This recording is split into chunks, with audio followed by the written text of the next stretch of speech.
very messy desk right now.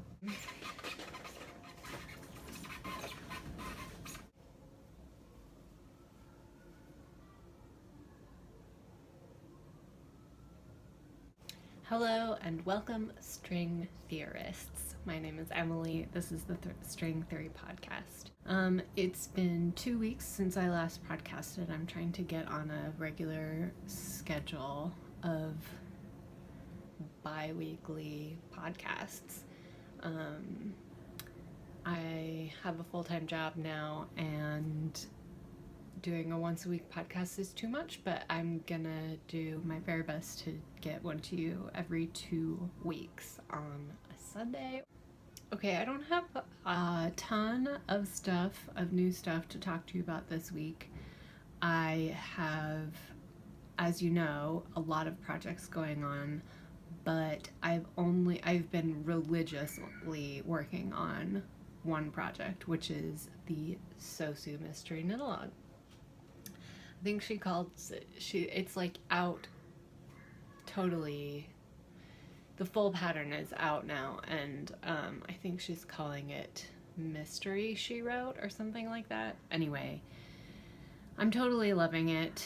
It trumps all of my other projects and has my heart. So without further ado, I will show you what's going on there. And unfortunately, I'm on a short row section right now, so I can't I can't make it be flat so that you can see. But I'll show you what I've got. So I think last time we talked I was up to here. I started at the tip and went up to here, and then I posted an Instagram photo and I was here. But then this week, the Instagram photo I posted was last weekend, but then this week I did all of this stuff.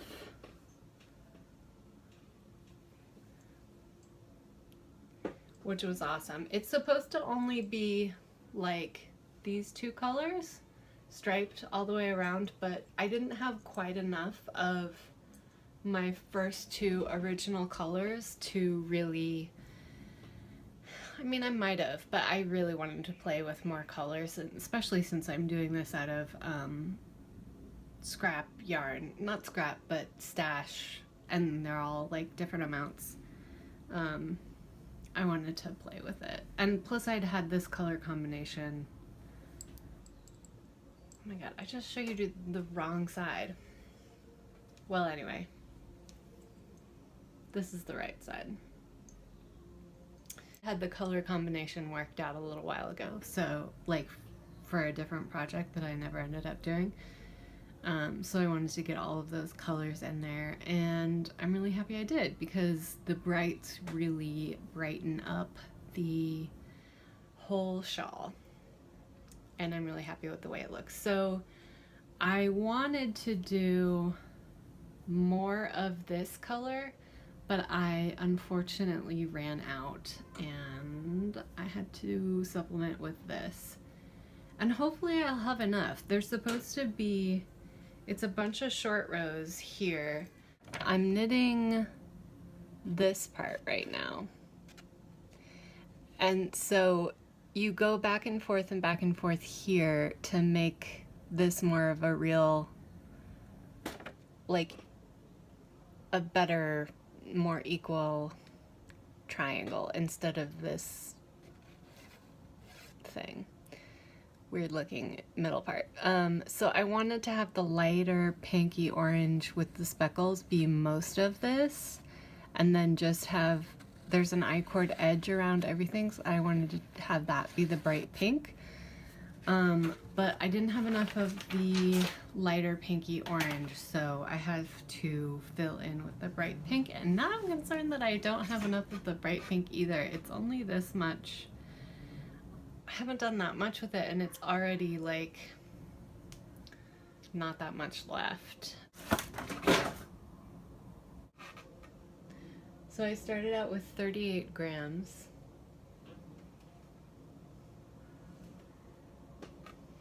now I have 30 grams, so we're okay. I'll be okay. But I still don't know if I'm gonna have enough for the I-cord, so really that's the only thing that I've been working on. I don't have much to say about it except for that it's really awesome. It's really challenged me to learn a bunch of new things, and yeah. So I started dreaming up a project, and I'm going to tell you about it. Hopefully by the next time this podcast comes out, I will have made some progress on it, maybe made the pattern. I'm going to have to stop this and get out the fabric and stuff. Don't mind me, I'm just making a huge mess in my office. Okay, so I got this fabric a long time ago from B&J, which is where I used to work. It's 100% cotton shirting fabric. It's got cat hair on it right now, but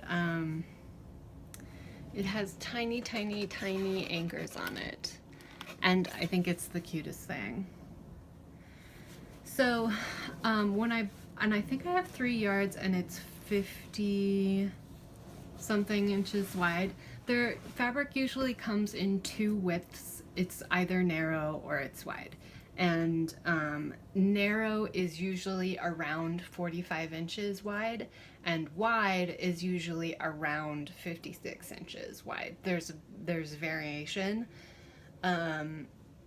And that's good to know about, because if you're buying a pattern and it says like 2 different yardage requirements, it's because they are you will need less yardage if you have a wider fabric, and you will need more yardage if you have a narrower fabric. So it's always best to get wide fabric if you can,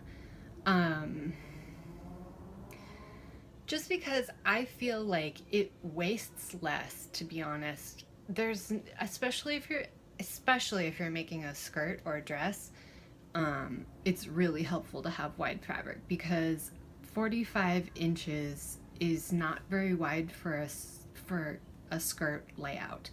So yeah, try and look for wide fabric if you want to make a dress.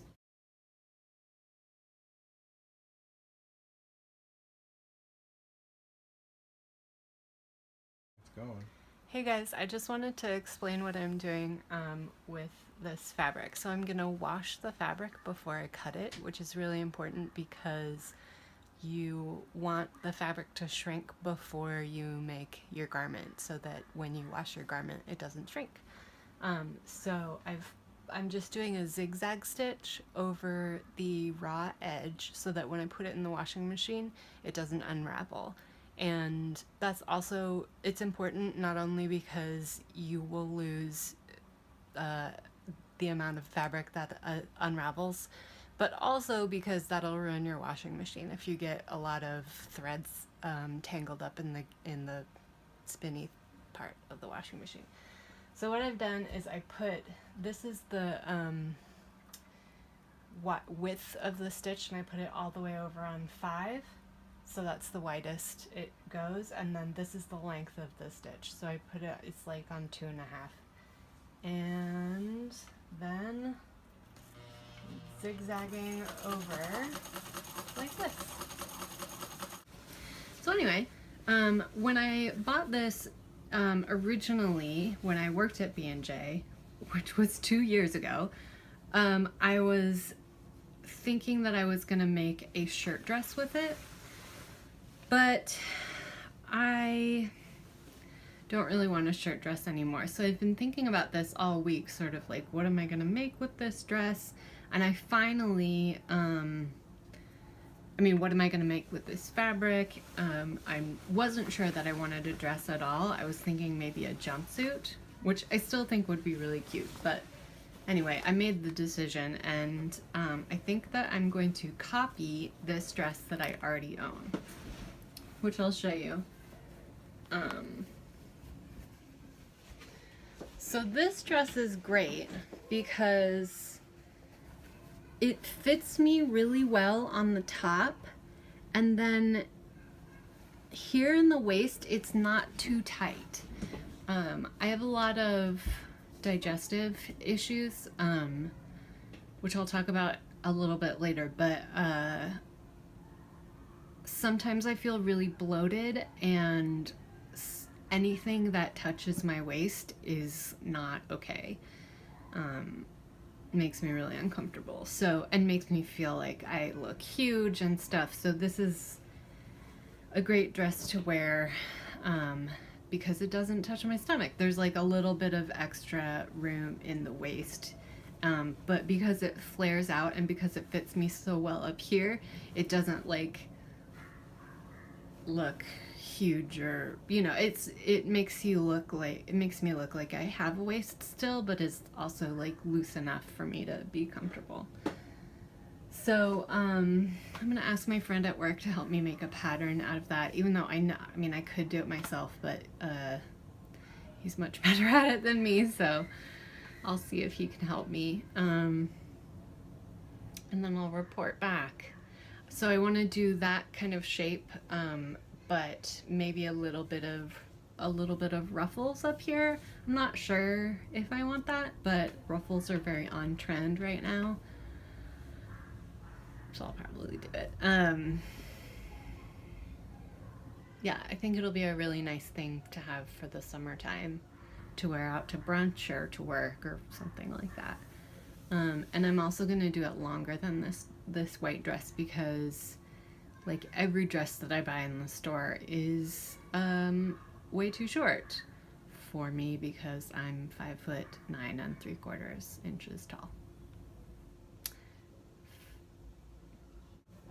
Now I'm just going to talk about my life. I have a little bit of news, which is that I signed up to be a certified knitting teacher through the Craft Yarn Council. So that's pretty exciting. I have 6 months to complete the course. It's a correspondence course, and then if my teacher, I send my work to my teacher, and then if she approves of it, I will become a level 1 certified knitting instructor. So the certified instructors program is affiliated with FIT, which is pretty cool, because I think that lends it a bit of legitimacy. I mean, not that the Craft Yarn Council isn't by itself legitimate. I don't know. I mean, they have a lot of information on their website for aspiring designers and stuff like that. So if that's something you're interested in at all, I would recommend checking their website out. The other thing that I discovered while I was looking for that is the Knitters Guild Association, and I really want to become a certified master hand knitter. I think that would be really fun and cool. Who knows like what that would actually like do for me as far as my like career or whatever. Maybe nothing, but it just seems fun. I have been thinking a lot about what to do for my next career move, because I want to quit my job. And for a while I was thinking about designing sewing patterns, but I think that I really need a break from sewing, like it being my career, because this job has made me feel pretty negative about it, and I don't think that like that negativity is about sewing in general. That's why I feel so conflicted, because I still really love sewing, but I just need to follow my heart and not do that for my career for a little while, because I just need a break. Anyway, I still want to make my own clothes, and I'm probably not gonna buy patterns because I know how to make patterns, so I could still have whatever patterns I make be for sale, but I'm not gonna have that be my primary income source. So I haven't 100% decided on what that's gonna be. I have a lot of ideas. And I was thinking about designing knitting patterns, and while I would still love to do that, I really like knitting other people's patterns right now. Like, I just, I don't know. So anyway, I was thinking about trying to dye some yarn, because I'm pretty arty already, and I don't know, that could be something that would be really fun, and I could dye like yarn for myself to make designs with, and I could just have yarn around for all of my knitting. So that's what I'm thinking about. I'm also doing a lot of listening to podcasts about entrepreneurship. I really like the Being Boss podcast. Kristen from the Yarngasm podcast. I'm sure you know who Kristen is. She does a YouTube video podcast. Kristen recommended that, and I started listening to it, and I like it a lot. And then I've been listening to the Smart Passive Income podcast and some audiobooks about entrepreneurship. And I started an online course about Instagram marketing and like how to make your Instagram look really professional, and I'm pretty into that. And so tomorrow I'm going with my friend Kate, who does video professionally for theater. She's a designer. I don't know Kate, I don't know what you call yourself. Anyway, we're going to B&H, which is a camera store in New York City, a pretty big famous one, and we're gonna go get me a light. So hopefully I'm gonna be able to put the light here and shoot on my desk, which has my sewing machine, so I'll be able to talk about my sewing machine and do tutorials and stuff like that. So if you have anything that you want to hear about sewing wise, or if you have any questions about sewing, getting started making your own wardrobe, please don't hesitate to ask me a question. You can leave a comment on the down here, or you can email me at thestringtheorypodcast@gmail.com.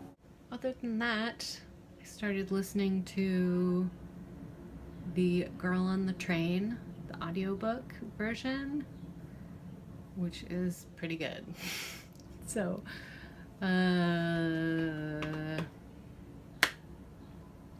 we've been watching Twin Peaks, of course, like everybody else in the world.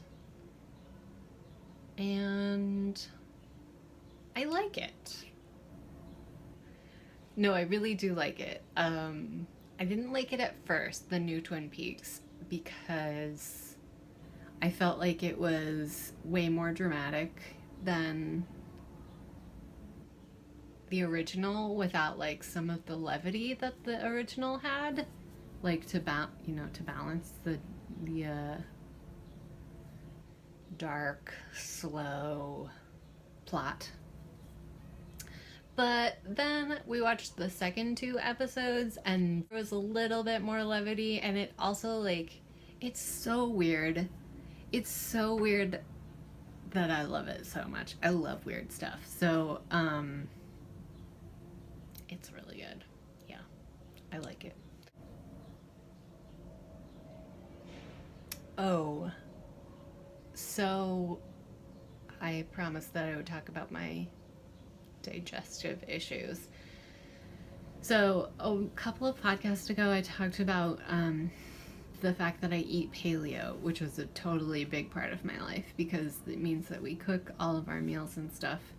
Like 100% of our meals are cooked by us, which takes a lot of time. But once you get used to it, it's not such a big deal, because we cook pretty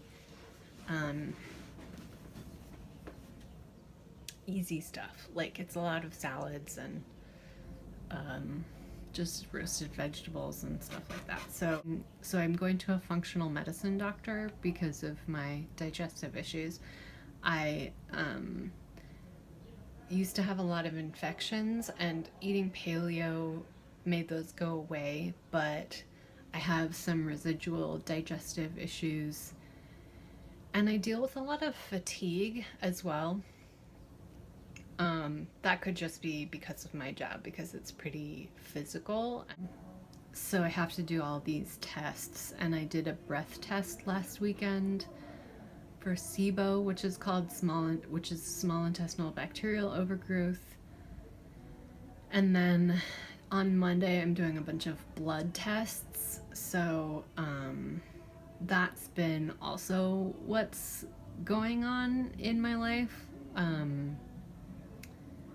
Anyway, so I really dislike blood tests because I have very small veins and they usually have a hard time finding them, which really sucks. But I keep telling myself, I'm just like, I need to figure out what's going on with my body, and especially before I can quit my job, because I have insurance now, which will pay for the tests. My insurance doesn't pay for the doctor that I'm seeing, but they'll pay for the tests. So this is just a thing that I have to do right now before I quit my job. Anyway, so I'm doing that.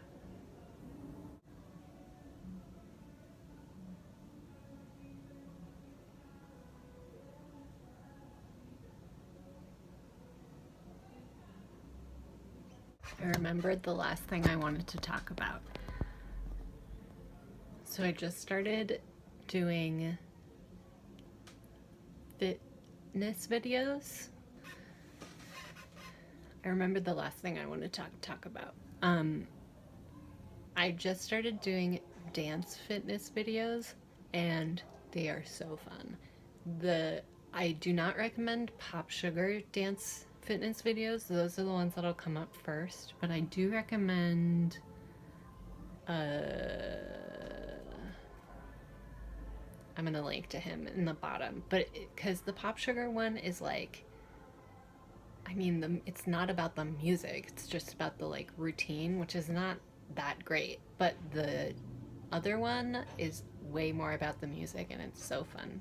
I like exercises, not usually that fun, but today when I was doing it, I literally laughed out loud 2 times just because I was having so much fun. So I really recommend that if you're looking for a good like thing to do for fitness at home. It felt really great to just be moving my body joyfully. Okay. Happy knitting.